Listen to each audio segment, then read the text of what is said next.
आंदोलन की बात कर रहे हैं, हम लोग 75वीं वर्षगांठ मनाए हैं।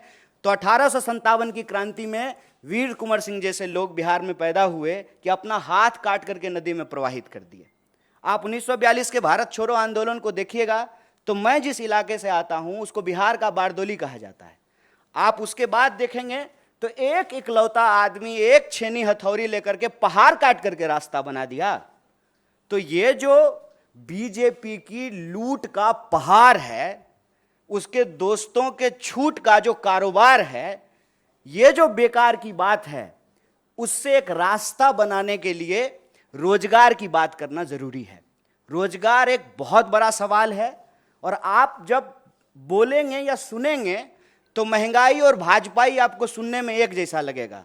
महंगाई, दंगाई, ये सब जो है भाजपाई शब्द से मिलते जुलते शब्द हैं। देश को अगर इस परिस्थिति से निकालना है तो हम लोगों को देश के मुद्दे पर बात करनी पड़ेगी, उस पर एक्ट करना पड़ेगा। और जब हम सरकार में आए हैं तो हमारी पहली प्राथमिकता ये सुनिश्चित करनी होगी कि देश के युवाओं को रोजगार मिले, महंगाई से त्रस्त जनता को हम लोग बचाएं, सरकारी संस्थानों की रक्षा करें, लोकतंत्र की प्रक्रिया जिंदा रहे कि कल को फिर से जो है कोई चाय, सच्चा चाय बेचने वाला का बच्चा जो है देश का प्रधानमंत्री बन सके। नेहरू जी हुए तभी मोदी जी हुए हैं, तो मोदी जी ऐसी परिस्थिति ना पैदा कर दें। वो कालिदास की कहानी आप लोग सुने होंगे कि जिस डाल पे बैठे हैं उसी डाल को काटने लगे हैं। तो यह जो अलोकतांत्रिक ढंग से लोकतांत्रिक सरकार के गठन का दावा किया जाता है, यह दावा किताबी है, यह दावा फर्जी है। असल में जनमत की चोरी होती है, उस जनमत को भी बचाना है और सिर्फ सरकार के गठन कर लेने से कुछ नहीं होगा। बतौर पार्टी, बतौर किसी भी गठबंधन का सदस्य हमारी ये जिम्मेवारी है कि जो घोषणाएं हमने चुनाव के दौरान की हैं उन घोषणाओं को हमको लागू करना पड़ेगा। ऐसा नहीं चलेगा कि दूसरे पे थू थू करेंगे, उससे जो है हम साफ हो जाएंगे। तो रोजगार हमारे लिए एक बहुत बड़ा सवाल है। जब यहाँ हमारे बिहार के प्रभारी और नेता आपको सरकार गठन की बधाई दे रहे हैं, देश में जो इसका एक पॉजिटिव संदेश है, इसमें कोई दो राय नहीं है। सेना का मनोबल यदि गिर जाए कि हम युद्ध जीत ही नहीं सकते हैं तो लड़ने से पहले ही हार जाएंगे। और आप सब ऐसा तो है नहीं कि सामने कुर्सी पे बैठे हुए हैं तो आप ज्ञानी नहीं हैं और हम थोड़ा ऊंचा कुर्सी लगा लिए हैं तो ज़्यादा ज्ञानी हैं, ऐसा तो बिल्कुल भी नहीं है। आप भी इसी समाज में रहते हैं। आप देख रहे हैं कि महंगाई की क्या हालत है। पेट्रोल पंप पे जब मीटर चलता है ना तो ऐसा धड़कन भी उसी स्पीड से बढ़ने लगता है। मैं तो कहता हूँ कि देश ने सरकार नहीं चुना है, खून चूसने वाला सिरिंज खरीद लिया है। हर मुद्दे पे जो है सरकार से जो भी आप एक्सपेक्ट करते हैं उस एक्सपेक्टेशन को तो छोड़ दीजिए। जैसा दुष्यंत कुमार ने लिखा है कि कहाँ तो तय था चिरागा हर एक घर के लिए, कहाँ चिराग मयस्सर नहीं शहर के लिए। कि पेट्रोल महंगा है, एक तरफ पेट्रोल ऊपर जा रहा है, रुपया नीचे आ रहा है। महंगाई का दर देश में सबसे ज़्यादा है। एक एक करके सरकारी संस्थान बेचे जा रहे हैं। पीएसयू को आप उठा करके देख लीजिए, परमानेंट नौकरियां लगातार कम की जा रही है, ठेके पे बहाली किया जा रहा है। कैसा परमानेंट जुगाड़ किया है सरकार ने साहब कि प्रधानमंत्री होते हैं 5 साल के लिए, संविधान में ऐसा लिखा हुआ है। लेकिन आप जो है सत्ता का अहंकार देखिए कि प्रधानमंत्री के जो नंबर 2 हैं वो कहते हैं कि हम जाने के लिए नहीं आए हैं, 50 साल यहीं रहेंगे। तो नियम ही बदल दीजिए कि अब प्रधानमंत्री का चुनाव 5 साल के लिए नहीं होगा, 50 साल के लिए होगा। जहां कॉन्ट्रैक्ट पे चीजें हैं कि आप 5 साल के लिए ही प्रधानमंत्री हो सकते हैं, वहां आप लाइफ टर्म रिचार्ज चाहते हैं, life term, full time recharge. लेकिन जहां सरकारी नौकरी में परमानेंट की व्यवस्था थी उसको एक एक करके समाप्त किया जा रहा है। आप जो है अग्निपथ में देख लिए हैं कि क्या हुआ है। 5 साल के लिए वो मंत्री बनेंगे, 5 साल के लिए एमएलए बनेंगे, लेकिन नौकरी 4 साल के लिए मिलेगा। ये क्यों किया गया है? ताकि श्रम की चोरी की जा सके, ग्रेच्युटी ना मिले, पेंशन ना मिले, आपको कोई सुरक्षा ना मिले। और ये ऐसा नहीं है कि सिर्फ एक सेक्टर में हो रहा है, सारे सेक्टर में रोजगार की यही हालत है। तो बिहार में आज रोजगार का सवाल है, पूरे देश में रोजगार का सवाल है। इसीलिए हम कह रहे हैं कि छोड़िए बेकार की बात, ये मौका है कि कीजिए रोजगार की बात। और ये मौका तब और पैदा हो जाता है जब भाजपा विपक्ष में बैठ जाती है। ये बात मैं कह रहा हूं, इस बात को आप सब लोगों ने देखा होगा कि इस देश में बीजेपी विपक्ष की भूमिका बहुत अच्छे से निभाती है। ज्यों ही बीजेपी विपक्ष में गई, रोजगार की बात करना शुरू कर दी। इसीलिए मैं आप लोगों के माध्यम से देश को अपील करना चाहता हूं कि आप चाहते हैं कि इस देश में रोजी रोटी, कपड़ा, मकान, शिक्षा, स्वास्थ्य, सड़क, बिजली, पानी ये राजनीति का मुद्दा रहे, तो भाजपा को विपक्ष में बिठाइए। भाजपा को ज्यों ही विपक्ष में बिठाइएगा और स्मृति ईरानी जी सिलेंडर लेकर के आपको रोड पे दिख जाएंगी। भाजपा को अब ज्यों ही विपक्ष में बिठाए बिहार में, तुरंत वहां पे रोजगार की बात होनी शुरू हो गई। 10 लाख, 20 लाख, जब 10 लाख और 20 लाख का बात होगा तो 2 करोड़ रोजगार का भी बात होगा ना। तब देश का बहस जो है वो हिंदू मुसलमान से निकल करके काम पे आ जाएगा। जब काम पे बात होने लगेगी, अपने आप हिंदू मुसलमान पे बात नहीं होगी। तो जो देश के मुद्दे हैं उन मुद्दों पर देश में बात हो। और जो एक अंधेरे का वातावरण बनता जा रहा था ना कि भाजपा तो अजय है, इसको हराया नहीं जा सकता है, ऐसा ये बिहार है, संभल के रहिएगा। यहाँ पे लोग जो है ना उड़ती हुई चिड़िया का पर जो है गिन लेते हैं। अपना आप सूटकेस लेके घूमते रह जाइएगा।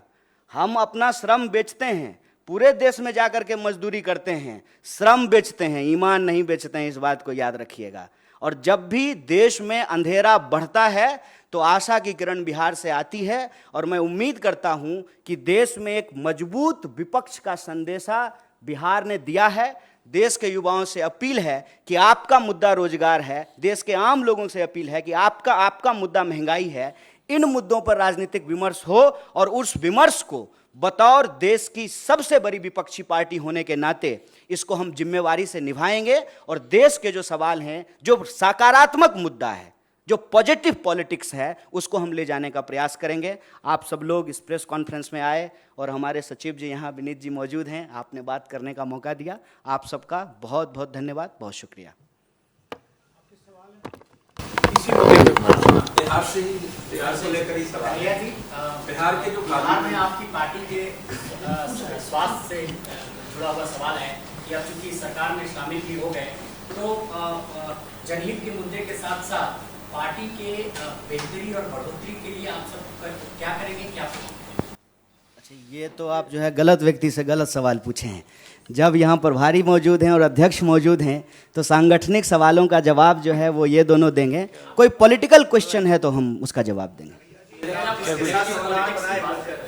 बिहार को लेकर मेरा सवाल ये था कि वो हम बोलते हैं आज ही जो सामने आया, सुशील मोदी ने सवाल उठाया कि बिहार के जो कानून मंत्री बने हैं उनके खिलाफ अरेस्ट वारंट है, उनके खिलाफ कई मामले हैं और 16 मंत्री में से 14 के खिलाफ आपराधिक मामले हैं। इसको लेकर कांग्रेस नहीं, आपराधिक मामले का जहाँ तक सवाल है, कार्तिक जी का हमने देखा है जो वारंट है, तो ये वारंट कोई ऐसी बात नहीं है। कोई भी आदमी, चाहे वो आचार संहिता का केस हो, चाहे हम लोग पर भी 7-8 को केस हुआ इधर कोविड में, तो उसका केस हो, अगर हम लोग भी अपीयर नहीं होंगे तो उसमें वारंट होता ही है।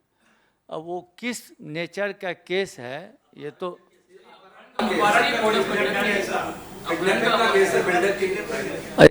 ये नहीं देखें, लेकिन ये भी देखे हैं जो उनको कोर्ट से 1 सितंबर को अपीयर होने के लिए कहा है।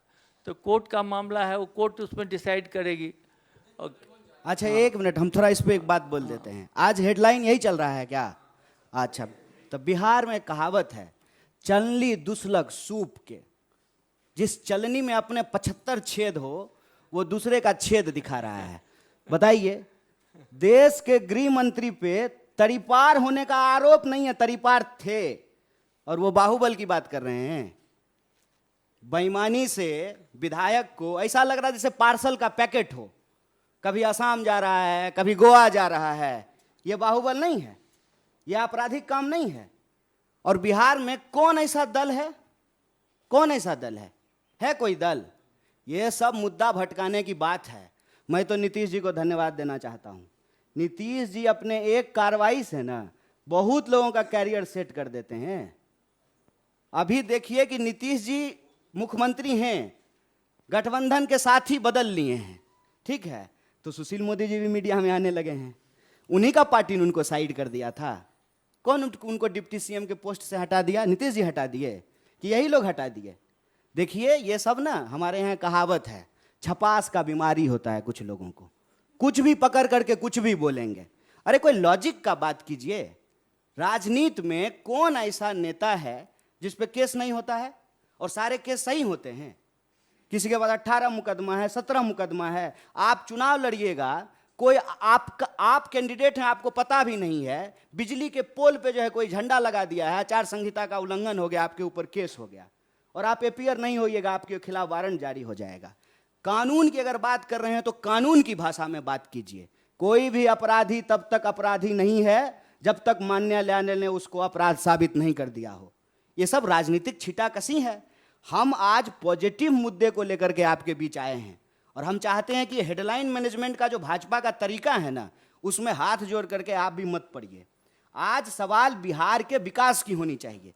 बिहार में 12 करोड़ से ज़्यादा पॉपुलेशन है, सबसे ज़्यादा पलायन है, तमाम विभाग में रिक्तियां पड़ी हुई है, पीएचसी में जो है डॉक्टर नहीं है, स्कूल में जो है टीचर नहीं है। उन सारी रिक्तियों को कैसे भरा जाएगा? नौकरियां कैसे मिलेगी? रोजगार के नए साधन कैसे पैदा होंगे? स्मॉल स्केल और मीडियम स्केल इंडस्ट्रीज को कैसे लगाया जाएगा? ह्यूमन रिसोर्स मैनेजमेंट कैसा किया जाएगा? पंजाब में जाकर के धान काट सकते हैं और अपने खेत में जो है धान नहीं उगा सकते हैं। दूसरे शहर में जाकर के रोड बना सकते हैं, अपने राज्य का सड़क नहीं बना सकते हैं। गुड़गांव में जाकर के आप जो है कॉल सेक्टर में जाकर के काम कर सकते हैं, सर्विस सेक्टर में काम कर सकते हैं। पटना में कॉल सेंटर नहीं खुल सकता है, मुजफ्फरपुर में कॉल सेंटर नहीं खुल सकता है। पॉजिटिव बात कीजिए। 20 साल से तो भटका ही रहे हैं बिहार के ये लोग और ये भी सरकार में शामिल थे। कोई मुकदमा नया हुआ है? जब आपका सरकार था, अभी कुछ ही दिन पहले था ना, तू मैं, इसका कोई जवाब है? माने ये अगर हम भी कहेंगे तो गलत होगा कि नीतीश जी जब भाजपा के साथ रहेंगे तो सांप्रदायिक हो जाएंगे और हमारे साथ आएंगे तो धर्मनिरपेक्ष हो जाएंगे। ये सब राजनीति में चीज़ों को भटकाने की बात है और ये ना ब्रिटिशर्स की पॉलिसी थी, डिवाइड एंड रूल। और ये जो ब्रिटिशर्स के साथ जासूसी करते थे, इनका रूल है डाइवर्ट एंड रूल। डाइवर्जन में मत फंसिए, मुद्दे की बात कीजिए। किसी के ऊपर अगर कोई केस है तो न्यायालय उस पर फैसला करेगी, पुलिस उसको पकड़ेगा। जबरदस्ती से न्यायपालिका का सवाल कार्यपालिका पे ले आइएगा, कार्यपालिका का सवाल विधायिका पे लेके चले जाइएगा, ये तो वही बात हो गई ना। वित्त का जवाब जो है रक्षा मंत्री दे रहा है, रक्षा मंत्री का जवाब जो है वित्त मंत्री दे रहा है, और जिसको बोलना चाहिए, जिसको घूमना चाहिए, वो नहीं बोल रहे हैं, वो घूम नहीं रहे हैं। प्रधानमंत्री विदेश मंत्री बन करके जो है वास्को डी गामा की तरह दुनिया का चक्कर लगा रहे हैं।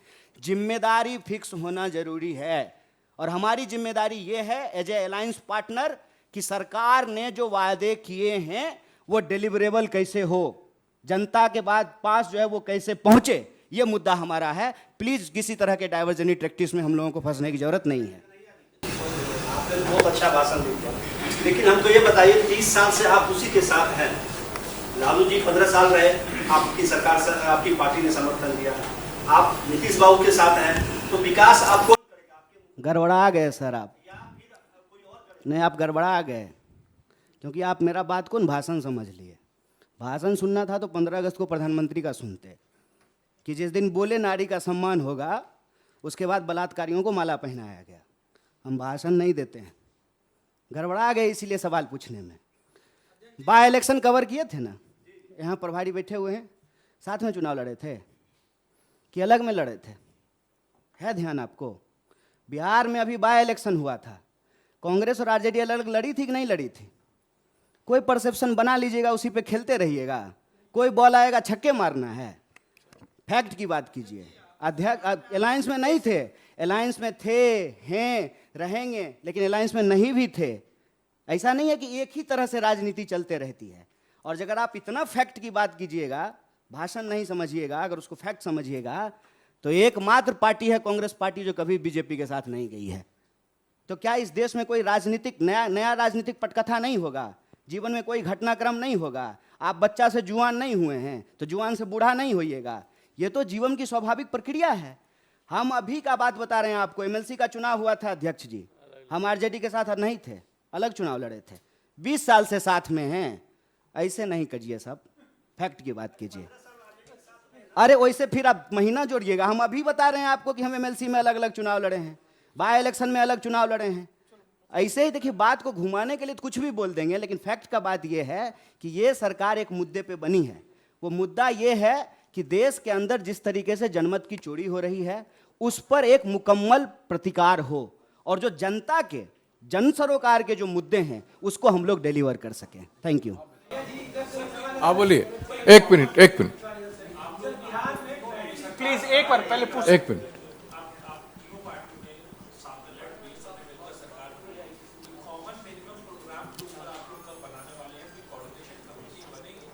नहीं, वो सही बात है।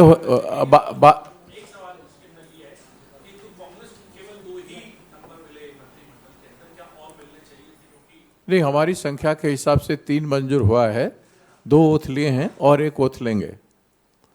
और दूसरी बात है, कॉमन मिनिमम प्रोग्राम के बारे में बात हुआ है। सब पार्टी, जो 7 पार्टी इन्वॉल्व हैं महागठबंधन में, उन सब लोग बैठ के कॉमन मिनिमम एजेंडा बनाएंगे और उस पर अमल किया जाएगा।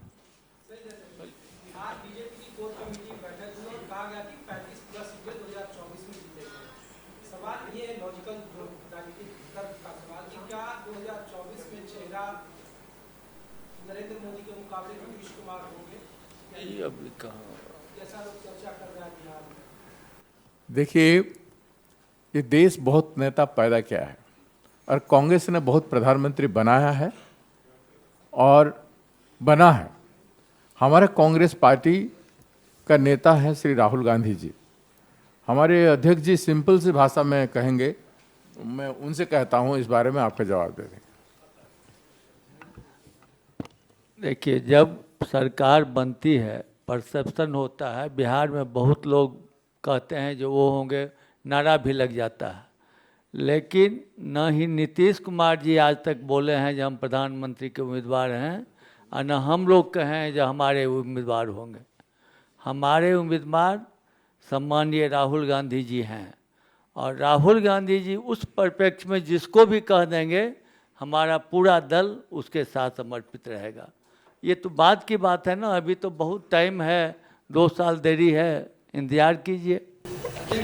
वैसे इसका ये अभी कोई इशू नहीं है, प्लीज इस पे कोई इशू नहीं है। बिहार का एक इशू हमेशा रहा, विशेष राज्य का दर्जा को लेकर क्या आप सरकार पर इस पर कैसे बनाएंगे? कांग्रेस पार्टी निश्चित रूप से विशेष राज्य का दर्जा मिलना चाहिए।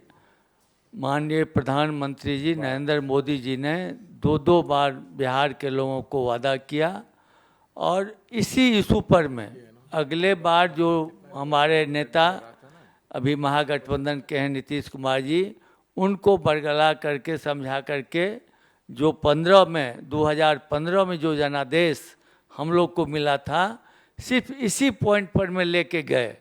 लेकिन जब वो इतने दिन तक उनको नहीं किए और एक भी डिमांड माननीय मुख्यमंत्री जी ने जो पब्लिकली या और जगह किया, उनके सामने में भी एक को भी पूरा नहीं किया, तब मुख्यमंत्री जी जहाँ थे वहाँ चले आए।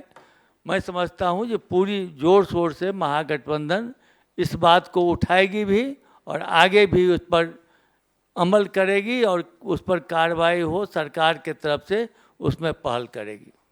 लेकिन मिलना चाहिए।